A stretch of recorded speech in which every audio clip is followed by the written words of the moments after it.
Schedule a free design consultation, and the more you buy, the more you'll save on blinds, shades, shutters, and more from Budget Blinds.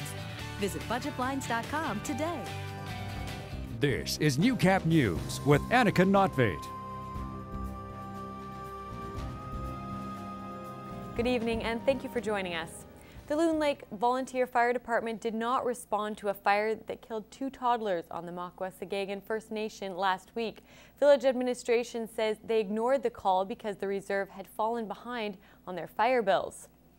Volunteer Fire Chief and Loon Lake Mayor Larry Heon says the First Nation owed over $3,000 to the village, but adds responding to the call wouldn't have changed the outcome. The team wouldn't have made a difference. The RCMP are on the scene probably 20 to 25 minutes ahead of the fire department. When the RCMP pulled into the scene, the father was carrying the kids out of the house. Since 2013, the First Nation has been paying for each individual call after opting out of an annual $5,000 retainer. A statement from the Aboriginal Affairs Office says the Makwesagagan received nearly $40,000 of federal funding for fire services in 2014. The biggest problem is we got a politician that stands up in the House like she did yesterday and say give them more money. That's fine, give them all the money in the world. But if it doesn't go to the right places, what good is it? If it's mismanaged at the chief's level or a band council or wherever, and they don't put it into fire suppression, what good is keep feeding the money to them? Fire services have temporarily resumed. Once the mourning period ends, the 2 parties will renegotiate an agreement. Well, Border City hockey fans filled the Civic Centre today as 2 bitter rivals took to the ice. The 2 teams have never actually played each other before, but as Jeremy Thompson reports, the RCMP and Fire Services put their pride on the line in the first annual Battle of the Badges charity hockey game.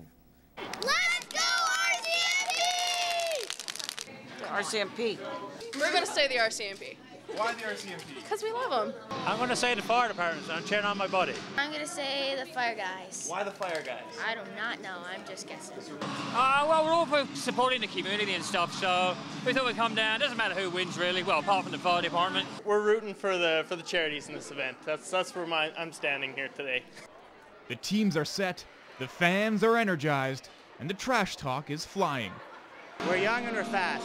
We have a lot of observational skills that are required in this game, and fire, they just get one thing, and that's a fire. We look at everything. I've been saying growing up, like, we're more in shape, that kind of thing. I don't know about that one. Old-time hockey, good talent. By the looks of them, they're pretty ragged, so I think we'll be good.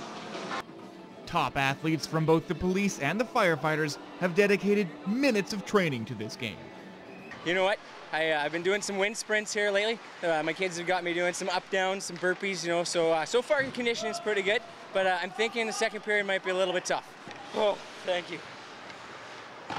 NHL 2015, that's where it's at. You got to learn all your moves from NHL.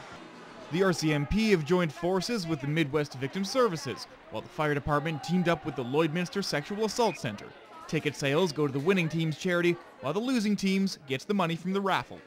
I think it's a great idea. It's fun for the community.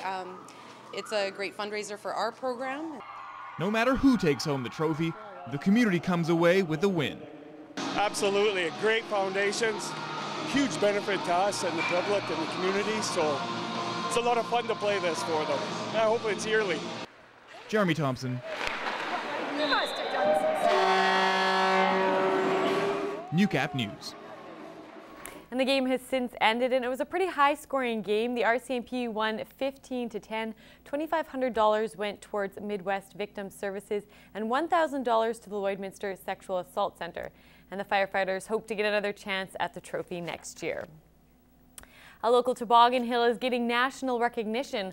Along with more than 200 other hills across Canada, JC Park in Lloydminster is on the Great Canadian Tobogganing Map on Google.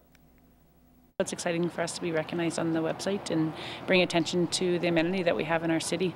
There are 5 toboggan hills in the city, and JC's is the biggest at 30 feet tall. It's fairly steep on the one side for the bigger kids, and then there's on the south side there's a not so steep for the younger kids to try. Rekemowicz reminds people when out on the hills to be safe, especially when it's icy.